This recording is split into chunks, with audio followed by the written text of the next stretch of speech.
ئۆکەین سەر لەگەڵ بەڕێز دکتۆر بیلال وەهاب توێژە لە پەیمانگای واشنگتن کە لە واشنگتنەوە لەگەڵماندا. دکتۆر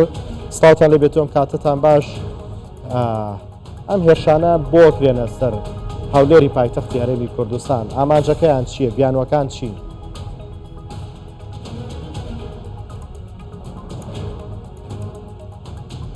تا سڵاوتان لێبێت و بەداخەوە بۆ ئەم شەوە ناخۆشە، ئەم هەواڵە ناخۆشە ئێمە لە دوورەوە بەڕاستی خەفەتی زیاتر لێ ئەخۆین، بەڵام هەولێر یەکەم جار نییە بە ئامانج بکرێت، بەڵام لەوە ئەچێ یەکەم جار نییە کە ڕاستەوخۆ لەلایەن ئێرانیشەوە بەڕاستی بە ئامانج بکرێت. ئەمە نیشانی ئەدات کە ئەو هێرشانی تریش کە میلیشیاکان دەیکەن بە هەمان شێوە بە ئەمری ئێرانە و لە قازانجی ئێرانە، کاتە لەو ڕۆوە گەمەکە ڕوونە. بۆچی هەولێر بە ئامانج دەکرێت؟ چێکی ئەوەیە کە لە عێراقی ئەمڕۆ کوردستانە کە لە دەرەوەی بازنەی دەسەڵاتی ئێران یەکجاری تێگەر مقابل بە بەغای ئێمە بۆیە جۆرێکە لە فشار ئەمە لەلایەک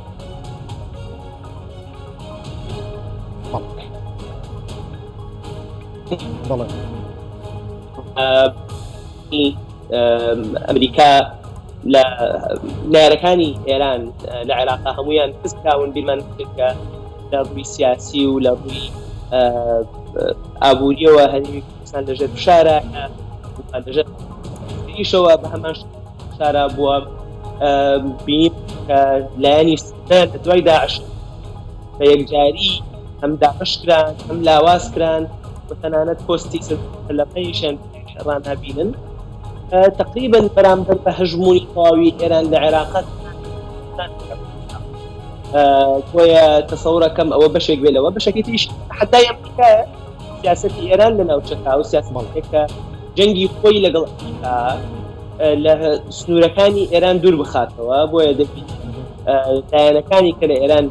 جەنگێکی هەرێمایەتی دوور لە خاکی ئێران لە ناوچەکە.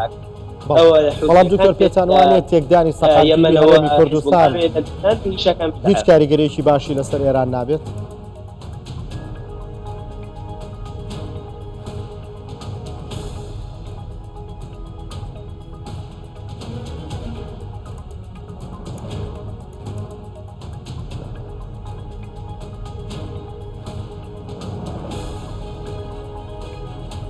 دکتۆر ئەگەر گوێ لێم بێت پرسیارەکەم ئەوە بوو، پێتان وانییە نابێ ئێرانەوە لە بەرچاو بگرێت لە ئاگەری تێکچوونی سەقامگیری هەرێمی کوردستان خۆی یەکێکە لە دراوسەکانی هەرێمی کوردستان؟ بەڵێ دیارە جارە پەیوەندیەکەم لەگەڵیدا پرسڕاتاوەندی کە ئامادە بێتەوە بەڕێز دکتۆر بیلال وەهاب کە لە واشنگتن لەگەڵماندا بوو دواتە دەست بە گفتوگۆکەینەوە لەگەڵیدا. هەروەها هێمن هەورامی ئەندامی مکتەبی سیاسی پارتی دیموکراتی کوردستان ڕایگەیاندووە هێرشەکانی سوپای پاسداران سەر هەولێری پایتەختی هەرێمی کوردستان بێپاساون، هەروەها دەڵێت هێرشەکانی سەر هەولێر خەڵکی مەدەنی کردووەتە ئامانج و تا ئێستا 9 هاوڵاتی سڤیلی هەرێمی کوردستان بوونەتە قوربانی کە 4یان شەهیدن، 5یان بریندارن و دەوڵێت پێشێک لەوانە هەروەها هێرشەکان لەلایەن سوپای پاسدارانی ئێرانەوە کراونەتە سەر هەرێمی کوردستان، چکە سوپای پاسداران خۆی ئەنجامدانی هێرشەکانی لە ئەستۆ گرتووە. بۆ زانیاری زیاتریش بێگومان پاشکەمێکی تر ئەنجومەنی یاسایی هەرێمی کوردستان ڕاگەندراوێک لەو بارەیەوە لەبارەی هێرشەکانەوە بڵاوە کاتەوە کە کراونەتە سەر هەرێمی کوردستان، ئەوە بێگومان لەو کاتەدا زانیاری وەرتر و زیاتر دەبێت لەبارەی هێرشانەوە کە چۆن کراون و لەکوێ کراونەتە ئامانج و دوایین ئاماری قوربانیەکانیش بێگومان دواتر لێەوە بڵاوەکرێنەوە. بۆیە چاوەڕێی ڕاگەندراوی ئەنجومەنی یاسایی هەرێمی کوردستانەکەین سەبارەت بەو ڕووداوانە. بەڵێ تا ئێستا موشکەکان بەشێکیان لە دەوروبەری مەلاوەمەر و کەرەکین کەوتونەتە خوارەوە، هەروەها موشکیش لە ڕێگای سەرەکی هەولێر کۆیە کەوتە خوارەوە. جارێک دەگەڕێمەوە لای بەڕێز دکتۆر بیلال وەهاب لە واشنگتنەوە لەگەڵماندا توێژەر لە پەیمانگای واشنگتن. دکتۆر پرسیارەکەم ئەوە بوو، لە ئەگەری تێکچوونی ئاسایشی هەرێمی کوردستان پێتان وانە نابێ ئێران بیت لەوە کاتەوە تێکچوونی دۆخ یاسای شەرێمی کوردستان زیانە بۆ خۆی بۆکە یەکێکە لە دراوسەکانی ئەو وڵاتە.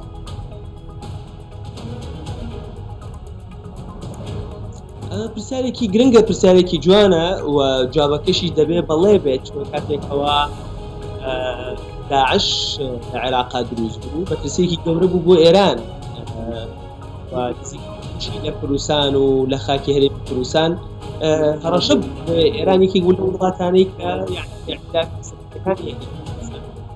بەهانای هەرێمی کوردستانەوە هات کاتێکەوە داعش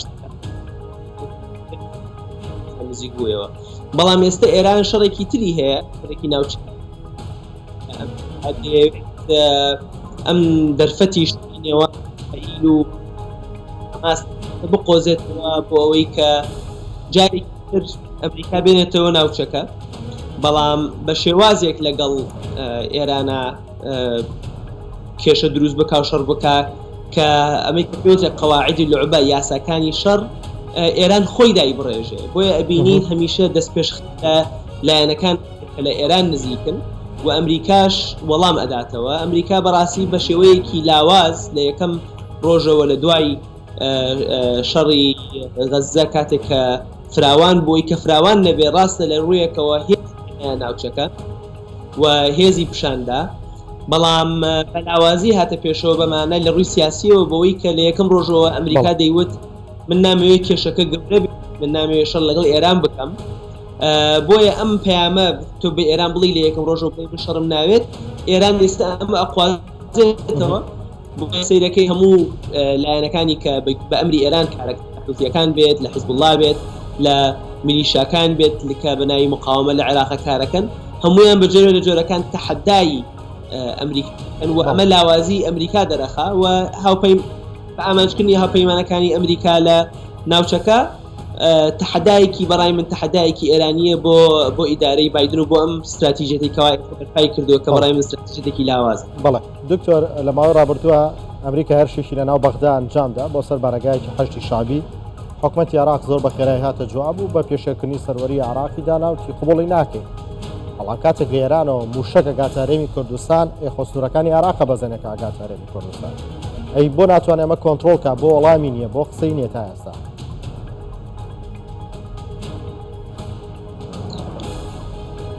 یعنی ئەگەر تۆ بڵێ حکوومەتی عێراقی چەند معیارێک چەند میکیالێکی هەیە لەوە هێشتا کەمە دوت. مەسەلەی سیادە لە عێراقا مەسەلەیەکی هەمەلایەنەیە وەکو باران و جەو وایە، احتمال لەسەرەوە کازەرر بە کێ گەێنێ. ئەم میلیشیانە کاتێکەوە دەسەوە شوێنن مقاومەن و مەشروعێکی ئایدۆلۆژین و مەشروعێکی هەرێمین، بەڵام کاتێکەوە گورزە خۆن دەبنە حەشتی شعبی و دەبنە بەشێک لە هێزە عێراقی ڕسمیەکان و باسی سیادە دەکرێت. سیادە ئەوەیە کە تۆ میوان ئەژەمیەکان بپارێزی کاتێکەوە سەفارەت و قەواعیدی عسکەری تەحالوفی نێودەوڵەتی لێی ئەدرێ. ئەمە بەڕاستی مخالفەی سیادەیە، بەڵام عێراق لەسەرەوە قسە ناکا. بەڵام کاتێکە ئەمریکا کە لە یەکەم ڕۆژەوە وتێتی ئەگەر حکوومەتی عێراقی ڕێگە لەم لایەنانە نەگرێت و دەستیان نەگرێت ئەوە ئەمریکا وەڵام دەداتەوە. و ئەمە سیاسەتێکی ئەمریکای لە هەموو شوێنێک و تواناشی هەیە وەڵام بداتەوە، بەڵام کاتێک کە وەڵامە داتەوە ئەبێتە سیادە. وەکو خۆت وتت سیادە کاتێک بەرپاکرێ احتمال لەسەرەوەکرێت کە چی کراوە، نەک بە معنای ئەو سیادەیە کە هەموو وڵاتان بەرپای ئەەکەن. بۆیە سیادەی عێراقی سیادەیەکی مختەرەقە لە لای حکوومەتی عێراقی دەوڵەتی عێراق خۆیەوە، لە لای میلیشیاکان خۆیانەوە. جا بۆیە سەیرەکەی ئێران لە ماڵی بازەدات، لە ماڵی پێشڕەواقەدات، لە شاری هەولێرەدات، دەبینی درۆنەکانی تورکیا دێن 100 کیلۆمەتر کاکی کوردستان ئەگەڕۆن بە کەیفی خۆیان لێ دەدەن. پێشتر ئێران لە بنکەکانی دیموکراتی کوردستان و لایەنەکانی تری دابوو. بۆیە شتێک لە عێراقا بە ناوی سەروەری لای کە سەیریە بەرامبەر ئەگەر دۆسێکی تۆ دەسەکەی وەشان ببێ ئەوە سەروەری پێشێل نەکرد، بەڵام ئەگەر کەسێکی تر بێ ئەوە پێشێل کراوە. سەرپەی بۆ معنایان نییە کە هەمومان لەسەری متفقین، بەڵکو بابەتێکی تاکە کەسی و تاکەلایەنی. بەڵێ دکتۆر بە تایبەت لە دوای هەڵگیرسانی شەڕی نێوان ئیسرائیل و حەماس گروپە چەکدارەکان بە شێوەیەکی بەرفراوان چ لە سووریا چ لە عێراق و هەرێمی کوردستان هێرشیان ئەنجامدا، چ لە ڕێگەی درۆن، یعنی ئەوەی بەردەستیان کەوتە بەڕێبەکاریان هێنا بۆ هێرشکردن سەر هەرێمی کوردستان. هەنی هەرێمی کوردستان چ پەیوەندی بە شەڕی ئیسرائیل و حەماسەوە؟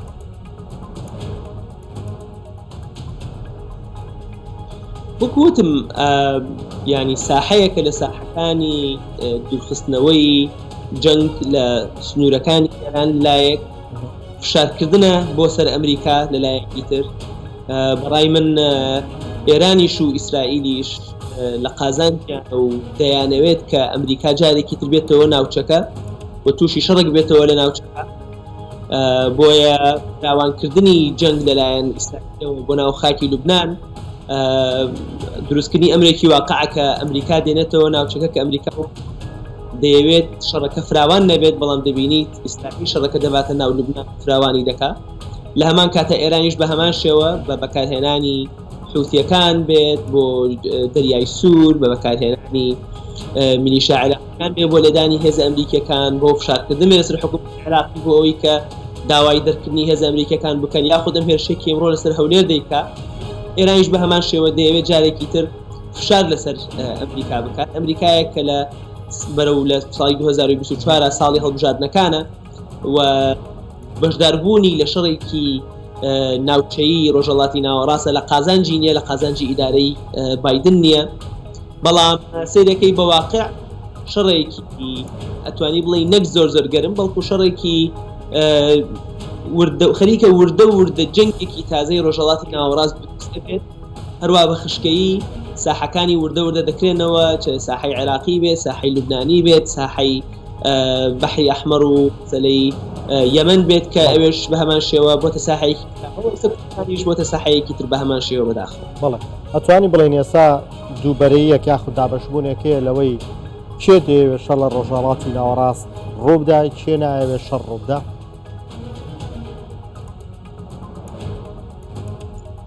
یعنی شەڕ تەبیعەتی وایە جایوا هەیە تۆ ئەگەر بەنزینەکە و ئەگەر کەوش قارتەکە هەموو یەشێنەکە کۆکەیتەوە ئیتر کاتە زۆر مهمیە کێ شەڕی ئەوێت دەبێت تۆ نێڵی شقارتە بەنزین و پوشەکان لێ یەکشێنابن. ئیسە تۆ هەموو مادەکانی شەڕت هەیە جا ئیتر کە شەڕەکە کێ سێکا و کێ شقارتەکە لێ ئێدا و کێ بەنزینەکەی هێناوە و کاتە ناوێتە هەنێ بتە تەفاسیل.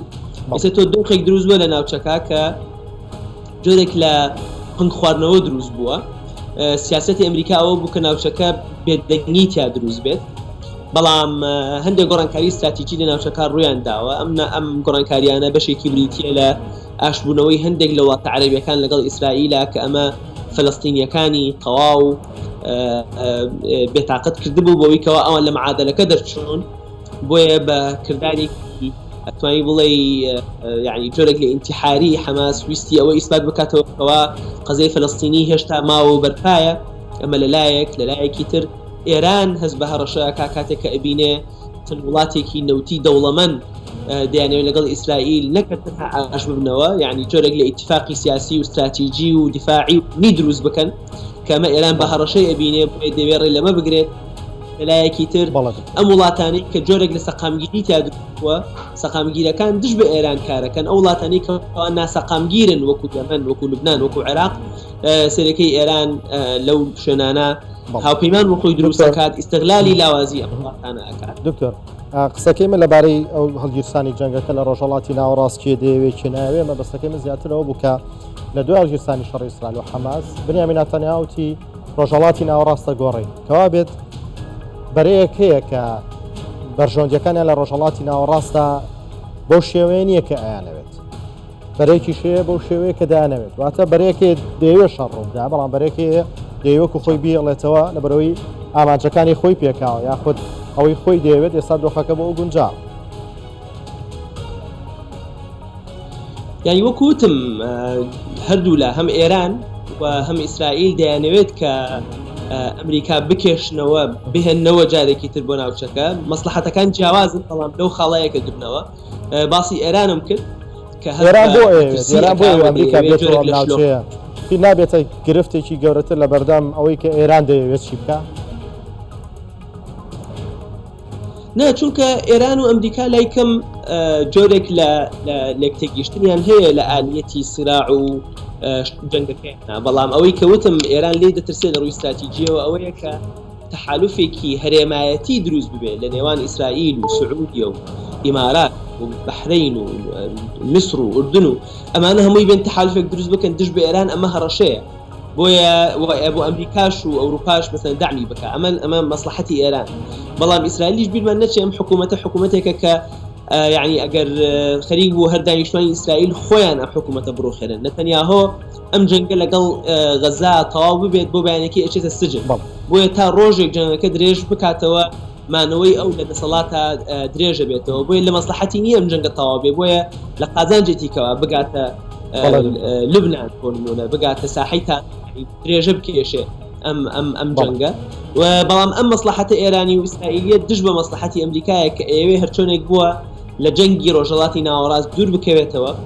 چونکە وەکوتم لەلایەکەوە هەڵبژاردنەکانە لەلایەکەوە استراتیجیتێکی ئەم لە زمانی ئۆباماوە کە دەیەوێت لە ڕۆژهەڵاتی ناوەڕاست تۆزێک دوور بکەوێتەوە ئەوەی کە خاڵێکی تر کە بەلای من گرنگاویشەوەیە کە جیسن بۆچی ئێران خەڵکی بزنسمان و خەڵکی سەرمایه‌داری هەرێمی کوردستان ئەکاتە ئامانج ئەمڕۆ پێشڕۆ ئاغادزەییە بەڵێ بووە بەڕای من ئەمەش پرسیارێکە کە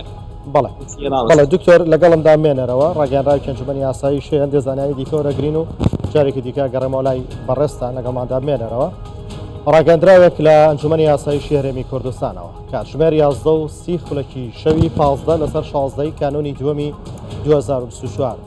سوپای پاسدارانی ئێران بە چەندین موشکی بالستی چەند ناوچەیەکی سڤیل نشینی هەولێری بۆردومان کرد بەداخەوە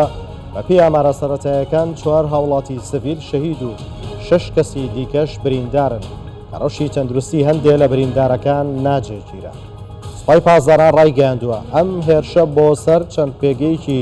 گروپە دژبەرەکانی هێران بووە ئەم بیانوە بێبنەمایە ڕەت دەکەینەوە بەداخەوە هەمیشە بیانووی بێبنەما بۆ هێرشکردنە سەر هەولێر بەکاردێن و هەولێر وەک دەڤەرێکی سەقامگیر هیچ کات سەرچاوی هەڕەشە نەبووە بۆ سەر هیچ لایەنێک ئەمە پێشێرکردنێکی ئاشکرای سەروەری هەرێم و عێراقە و پێویستە حکوومەتی فیدراڵ و کۆمەڵگەی نێودوڵەتی لەو تاوانە بێدەنگ نەبن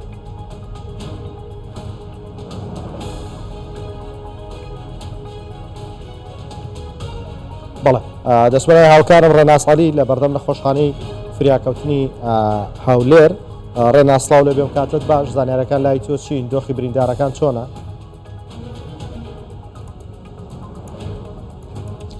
کۆمار هەرچەندە تاوەکو ئێستا چۆن دەڵێ هیچ ئاگاداریەکی تایبەت لە نەخۆشخانەی ڕۆژاوە نییە بۆ چارەسەرکردنی بریندارەکان بەڵام بەپێی دوای ئەمەرکە ئەنجومەنی یاساییی هەرێمی کوردستان ڕایگەیاندووە 6 کەس بریندارە بەڵام ئەوەندەی کە من لێرە بووم ئێمە 4 ئۆتۆمبیلی فریاکەوتنمان بینی کە بەردەوام دەچنە ناو نەخۆشخانە و برینداریان پێ و لێرە داخل دەکرێن بۆی چارەسەر بکرێن ئەوەندەی ئێمەش بینیمان هەموو ئەو کارمەندە تەندروستیانەی کە لە نەخۆشخانەکە خزمەت دەکەن کارمەندانی دیکە کە پێویستن بۆ چارەسەرکردن دەگەڕێنەوە نەخۆشخانە بۆی چارەسەر بۆ برینداران بکەن بەرپرسانی ئەمنی و پارێزگاری هەولێر و لایەنە پەیوەندیدارەکان لە تەندروستی هەولێر و وەزارەتی تەندروستی لە نەخۆشخانەی ڕۆژ ئاوان ئەمە جگەلەوەی کە بەشێکی زۆر لە بەرپرسانی تایبەتی ئەمنی هاتوون بۆ سەردانکردنی بریندارەکان و وەرگرتنی زانیاری لەبارەی دۆخی بریندارەکان تاوەکو ئێستا من هەوڵمدا گفتوگۆیە بکەم لەگەڵ بەرپرسانی نەخۆشخانە وەزارەتیشدا بۆی دوای ئامار وەربگرین لەسەر بریندارەکانی نەخۆشخانەی ڕۆژاوە بەڵام بەردەست نەبوون هەتاوەکو ئێستا دیار نییە بە دیاریکراوی چەند بریندار بەڵام ئامارە سەرەتاییەکان باس لەوە دەکەن 6 بریندار 6 بریندار هەیە بۆی بە بەردەوامیش ئێمە ئۆتۆمبیلی فریاکەوتن دەبینین کە داخلی نەخۆشخانەی ڕۆژاوە دەبن و بریندار دەهێنن بۆی چارەسەری تەندروستیان بۆ بکرێن هەمووان لێرن یعنی جگە لە کەسوکاری بریندارەکان کە خەڵکێکی زۆر لە بەردەم نەخۆشخانە کۆبووتەوە بە بەردەوامیش ئۆتۆمبیلەکانی فریاکەوتن دێنە نەخۆشخانە و بریندارەکان دەگەێنە نەخۆشخانە جگەلەوەی کە هەموو تیمە تەندروستیەکان باشە یعنی ئاگادار کراونەتەوە کە سەرجەم و تیمە تەندروستیانەی لە سنووری پارێزگاری هەولێر چارەسەری فریاکەوتنی خێرا دەکەن و چارەسەری فریاکەوتن دەکەن لە نەخۆشخانەکانی فریاکەوتن بگەڕێنەوە نەخۆشخانەکان و بە تایبەتیش نەخۆشخانەی ڕۆژاوە کە زۆرێک لە بریندارەکان هێنراون لەسێ ئێرە بۆەوەی چارەسەری پێویست وەربگرن ئەبازیانی تاوەکو ئێستا دوای ئامار دیار نییە چەند بریندار لە نەخۆشخانەی ڕۆژاو و نەخۆشخانەکانی دیکەش بەسە داخل کراوە بۆ چارەسەری تەندروستی بەڵام هەموو تیمە تایبەتمەندەکان جگە لە هێز ئەمنیەکان تیمە تەندروستیەکان و فریاگوزاریەکان و تیمەکانی پارێزگای هەولێر بۆ فریاکەوتنی خێرا هەمویان لە ئامادەباشیدان جگەلەوەی کە کارمەدانی تەندروستی لە سەرجەم نەخۆشخانەکان گەڕاونەتەوە سەرەرکەکانیان بۆی لە هەر حاڵەتێکی کتوپڕدا بتوانرێت چارەسەری پێویستی بریندارەکان بکرێ گەرامەرەکان بەرز ببێتەوە جگەلەوەی کە هەم پارێزگاری هەولێر هەم بەرپرسانی ئەمنی و هەم وەزیری تەندروستی و لایەنە پەیوەندیدەرەکان لە وەزارەت دەستە لە نەخۆشخانەی ڕۆژاوان بۆی هەم چۆن دەڵی پێداویستە تەندروستەکان بە خێراترین شێوە بتوانرێت فریا بریندارەکان بکەورە لە چارەسەری تەندروستیداوە بۆ هەم بۆ خێراترکردنی ڕێکارە تەندروستیەکان بۆی بتوانرێت چارەسەری پێویست بۆ بریندارەکان بکرێت هەمووان لێرن ینی جگە لە کەسوکاری بریندارەکان هەموو بەرپرسانی تایبەتمەندیش لەو بارەدا لە پارێزگای هەولێر لە نەخۆشخانەن بۆی چۆن دەڵێ هەم لە حاڵەتەکە بکۆڵنەوە و هەمیش دوای نامەرەکان و بارودۆخی بریندارەکان بزانرێت دوای نامار ئەنجومەنی یاساییش ڕایگەیاندووە 6 بریندار و 5 شەهید هەیە کە هەتاوەکو ئێستا لەم هێرشەدا ئاماری سەرەتایی ناباس تاوەکو ئێستش بە بەردەوامی ئێمە دەبینین کە ئۆتۆمبیلەکانی فریاکەوتن دێنە نەخۆشخانە و بریندارەکان لێرە داخەکرێت. زۆر باشە ڕێناز عەلی لە هەولێرە ڕێناز بڵا دیمەن بمینن جارەکەدن ئەمێ بەگەرن جەمتەش بۆ ئەبوون هەرزانیارەکەتیە یان نۆ جارەکەدن بەدگەرم جەم دکتۆر بیلال وەهاب بەکولەر لە پەیمانگەها واشنگتن دکتۆر پێشتریش هاوکارم کومار ئاماژە ڕاگەاندنا ئەنجومەن ئاسایی شارێما کوردستانی کرد دەربارەی ڤان ئێرشن موشکên balîstiyên Îranê بۆ ser Hewlêrê dibêjîtin li dawiyê yanî ev bin pêkirinin aşikran e bo ser serweriya herêm û Iraqê û pîwîst e hikûmeta Iraq û komelgeha nêvdewletî ji wan tawanane bêdeng nebin. Yanî gelo rastî pîwîst niye ku hikûmeta Iraqê û herwiha komelgeha nêvdewletî serweriya herêma Kurdistanê biparêzin?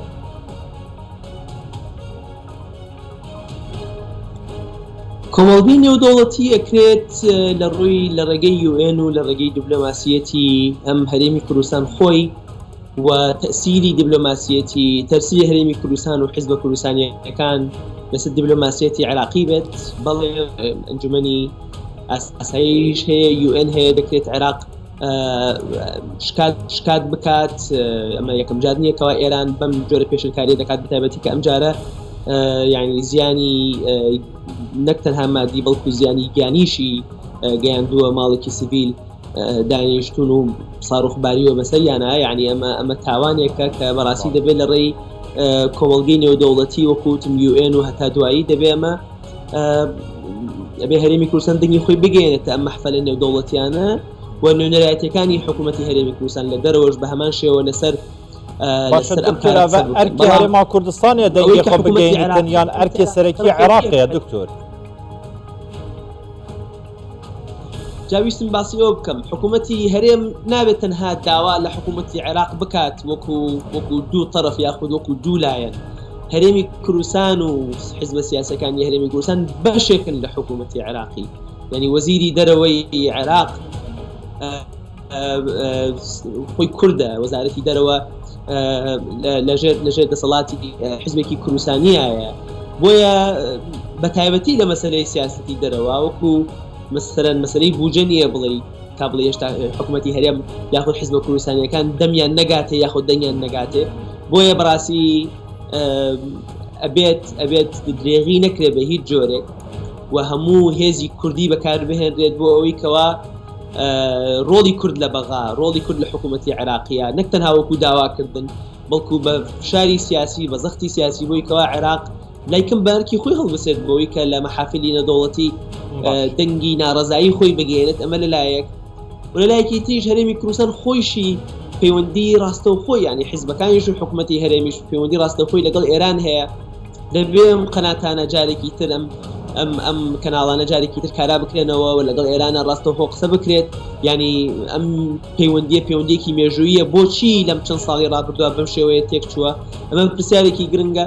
و خاڵێکی تریژەوەیە کە وەڕاستی هەرێمی کوردستان کاتێک دەتوانێت فشار لەسەر بەغا بکات کە لای کەم لەناو ماڵی خۆیە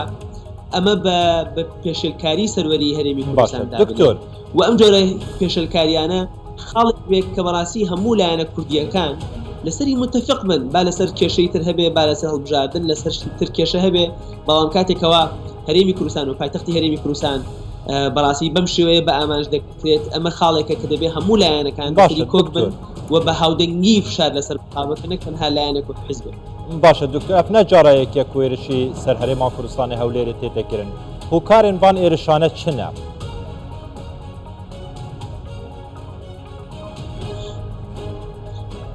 هۆکارەکانی ینی بیانۆکانی دیارن. ئەوە ئێران بەدەمی خۆی دەڵێت کە انتقامە لە ئەو هێرشانەی کە داعش لە ناو خاکی ئێرانە کردوێتی، یاخود دەڵێت لە ناو خاکی هەرێمی کوردستانە بۆ نمونە ئیسرائیل یاخود مۆساد یاخود CIA شوێنیان هەیە. ئەمە چارەسەرەکەی ئەوە نییە کە تۆ بێ ڕاستەوخۆ لیان بدەی لە ماڵی خەڵک بدەی بە ساڕۆخ. حکوومەت هەیە و حکوومەتانە پەیوەندی لەگەڵ ئێرانە هەیە و چەندەها جار کێتی فەرمونون دەلیل بدەن بەدەستەوە بۆی کە ئەمە قسەی ئەوانە کە دەڵێن لەبەر ئەم هۆکارانەیە، بەڵام هۆکاری ڕاستەقینە چییە؟ هۆکاری ڕاستەقینە بەشێکی بەڵای من وەکو پێشتر ئاماژەم پێ کرد فشارە لە ئەمریکا، فشارە لە هاوپەیمانەکانی ئەمریکا. ئەمە لەلایەک لاوازکردنی هەرێمی کوردستانە کە جۆرێک لە بربەستی دروست کردو بۆ ئەوەی کە لایەنەکانی نزیک لە ئێران بە تەواوەتی دەسەڵات لە عێراقا بگرنە دەست. بەشێکی تریشی ینی لاوازبوونی هەرێمی کوردستان کە بەشێکی بریتێ لەم لاوازەیە کە لە ناو خۆیان دروست بووە، مەسەلەی بەڕاستی پێک نەهاتنی یەکێتی و پارتی ئەم کێشە و زۆرانەی کە ناوخۆی هەرێمی کوردستانە هەیە، کێشەکانی نێوان هەرێم و بەغا کە بەشێکی زۆری لە قازانجی هەرێمی کوردستان نەبووە.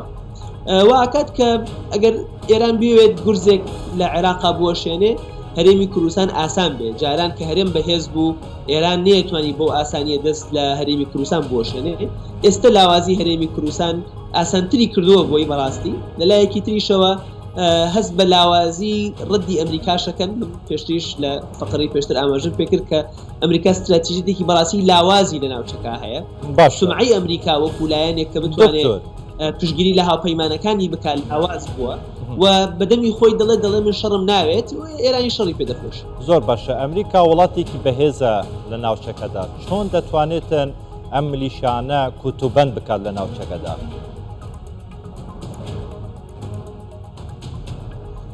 استراتیژیەتی ئێران بۆ فشارکردن لەسەر ئەمریکا ئەوەیە کە دەستی خۆی پیس نەکات، شەڕەکە بە خەڵکی تر بکات، بە فەسائیلە، بە حیزب اللهە، بە حوثیەکانە هەتا دوایی. و ئەمریکاش بەڕاستی بۆ قەواعیدە یادیەکە کات کە ئێران دایڕشتووە، بۆیە کاتێکەوە میلیشیا دێت لە مثلا عین ئەسەد دەدات یاخود لە حەریر ئەدات، ئێرانیش بە هەمان شێوە دەچێت لەو میلیشیانە دەداتەوە، یاخود دەچێت لە حیزب الله ئەدا، یاخود دەچێت لە حوثیەکان ئەدات، بۆ ئەوەی کەوا ناوێت ڕاستەوخۆ لەگەڵ ئێرانە بکەوێتە کێشەوە. و هەتا ئێران ئەم استراتیژیەتەی تا ئێستا بە قازانجی ئێران بووە کە ئەمریکا لە بەرەوەی نایەوێت شەڕ بکات. باشە. وەڵامەکانی ئەمریکا دکتۆر وەکو پیوەستن بەڵێ وەڵامەکانی ئەمریکا پیوەستن، نانی وەڵامی ڕاستن. ئەمریکا تا ئێستا ینی نەیتوانیوە ئەو ئامانجە بپێکێک کە شەڕەکە فراوان نەبێت. ینی لە یەکەم ڕۆژەوە کە با بڵێن حەماس و لە دوای هێرشەکانی حەماس بۆ سەر ئیسرائیل و ئەو شەڕەی کە ئیتر ئیسرائیل بەرامبەر بە غەزە دەستی پێکرد و ئەو کاولکاریە دەستی پێکرد، ئەمریکا ئەو ئامانجەی نوانکەوە ئەوان نایانەوێت شەڕەکە گەورە بێ و نایانەوێت شەڕ لەگەڵ ئێران بکەن. ئەمە ئیعلانی لاوازی بوو بەڕای من، پەیامێکی نات کە ئێمە شەڕمان ناوێت، تر لایەنەکانی تر هەمویان کەوتنە شەڕفرۆشتن بە ئەمریکا. ئیمڕۆ دەبینیت کە لە غەزە شەڕەکە بەردەوامە و سەتا نزیکەی نیوەی خاکی غەزە کاول بووە، بەڵام شەڕەکە وا دەچێتە ناو خاکی لوبنان، شەڕەکە چۆتە ناو یەمەن و شەڕەکە لە ناو خاکی عێراقیشایە. کەواتە ئەگەر بڵێ استراتیژیەتی ئەمریکا سەرکەوتوو بووە، نەخێر، استراتیژیەتی ئەمریکا سەرکەوتوو نەبووە، چۆ شەڕەکە ڕۆژ بۆ ڕۆژ فراوانتر دەبێت. قسەکە لێرا ئەوەیە کەوا ئەمریکا دەبێت چی بکات بۆی قەناعەت بە ئێران بکات کە لەمە زیاتر شەڕەکە فراوان نەبێت و ئێرانیش ینی لە ڕابردووی ئێرانە بەڕاستی زۆر باشە دکتۆر، زیاتر لە زمانی کەمتر بە زمانی دیپلۆماسی ڕەدع بۆتەوە زیاتر بە زمانی هێز ڕەدع بۆتەوە تمام دکتۆر بەڵام دەست ئێستا ئەمریکا لە شاڵی هەڵبژاردنەکانایە ناوێت بە زمانی جەنگ و شەڕ قسە بکات. سپاس دکتۆر بیلال وهاب ڤەکولەر لە پەیمانگەها واشنگتن لە واشنگتن ئەمریکا گەلمە بگەلێک سپاس دکتۆر.